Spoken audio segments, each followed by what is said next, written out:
Hey, what's up, peeps? This is the Green Beanie, the gnarliest cooking vlog around.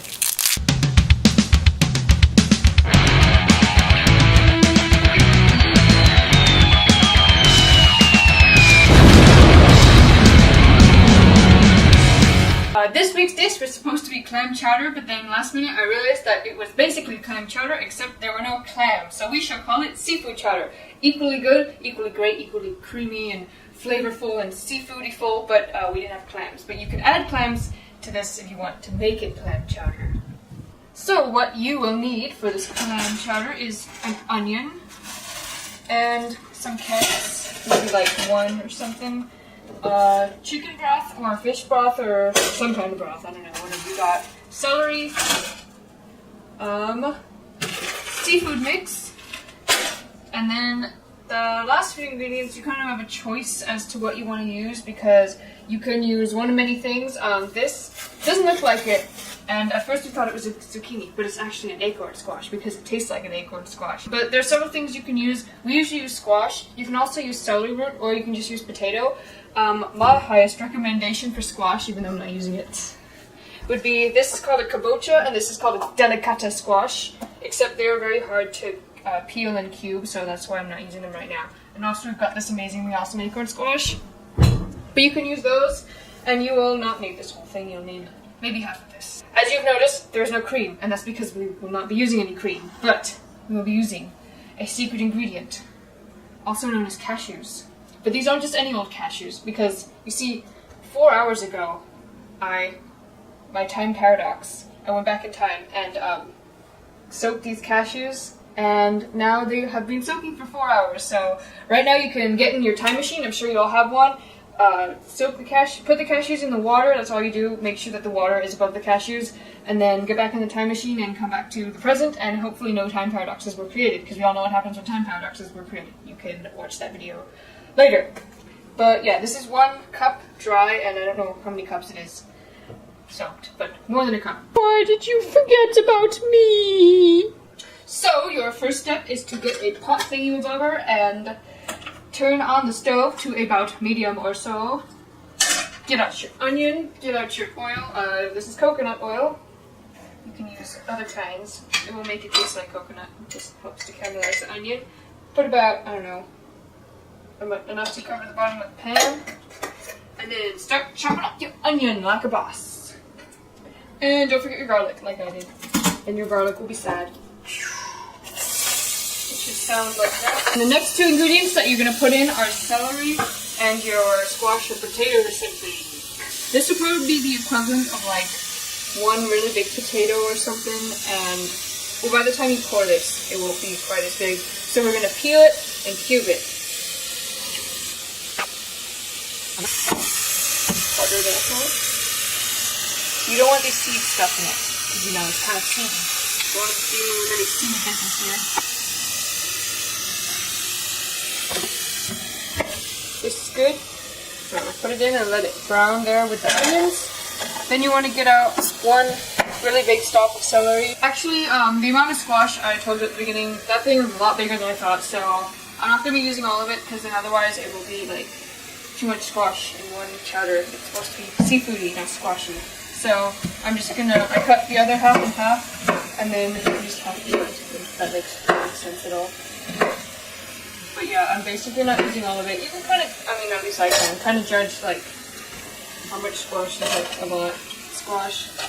But 1 potato this big, or 1 bit of squash this big usually does it. So is there celery? We're gonna chop it up into small pieces. Oops, I always miss. Got one on my toe.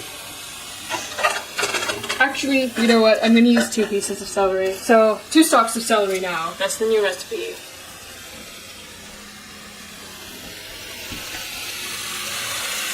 And finally, we have got carrots. As you notice, this carrot is not orange, but it is still a carrot. Fun fact, carrots are supposed to be purple. Without being stupid with the knife, as I sometimes am. Like this. So it should be browning nicely. We're going to let it do this for about 10 to 15 minutes. So it's going to be like on medium, not caramelizing, like browning and cooking and stuff. Don't stir it that much. Just stir it a bit, and every few minutes kind of stir. And then we will carry on to making it awesomely creamy and soupy and seafoody. So now we are going to add our broth. This is chicken broth, and we are going to add about 3 cups. Let's see. You might want to add a bit more. You can always add more later. You want to add some herbs and seasoning and awesome stuff like that. So maybe a little salt, depending on how salty the broth is. But you might want to add that to taste later. And I've got thyme. It's somewhere. Yes, thyme. Here's the time. It's 6:31. That's it. You want it to like get bubbly. And then basically what you're going to do is you're going to boil it until your pieces of squash or potato or whatever it is you use are like soft. So I'd recommend waiting 10 minutes first and then checking, and then waiting another 5 or 10 and then checking again. And now is the part when we are going to make it actually start to look like creamy chowder. So you're going to take some of this. You want to take mostly liquid, but you can take a few bits of onion and squash. Well, if most of the squash is orange. If you use like other kinds of squash, that'll make the chowder orange. It'll taste equally good. But if you don't want it to be that orange, then you can not use any pieces of squash and just put liquid in here. I'm just kind of putting a bit of everything. You just want to lay the spoons, maybe. That should be good. And then you got this. And now time for the cashews, which have been soaking for more than 4 hours now. And what we're going to do is we're going to drain out the liquid and dump them into the blender with the rest of the stuff. And then what you're going to do is blend everything up like it needs a lot of blending.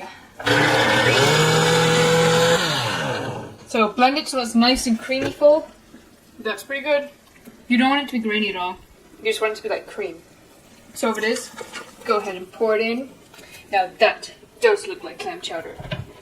And we've basically got one more ingredient left to add, and then once that ingredient cooks, we can eat awesome clam chowder.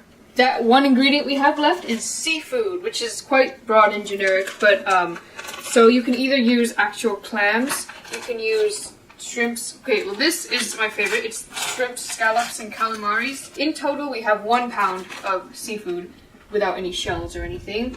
So all we're gonna do now is cut this open. This is frozen, so it will take a bit longer, depending on whether you have frozen stuff or unfrozen stuff. So you don't want to overcook it, you don't want to undercook it. So you just kind of gotta go by judgment. Like shrimps, they'll turn pink. But this is boiling, this frozen stuff, maybe takes 5 to 10 minutes.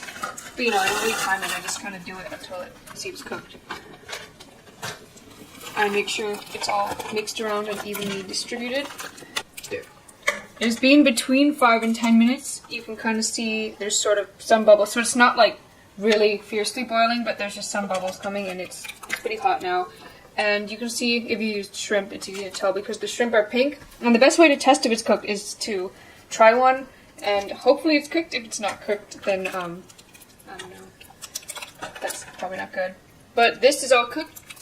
So all you have left to do is serve it, make it look really boss, put it in a cool bowl, put some cool pepper and salt and whatever you want on it, and that's pretty much it.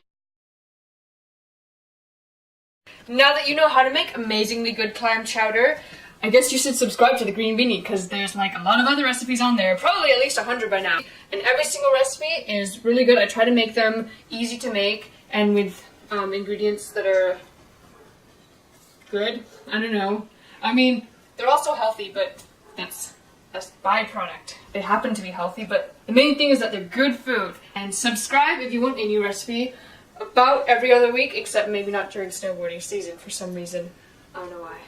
But you should subscribe to the Green Beanie, because food is awesome. Stick around and see you week after next.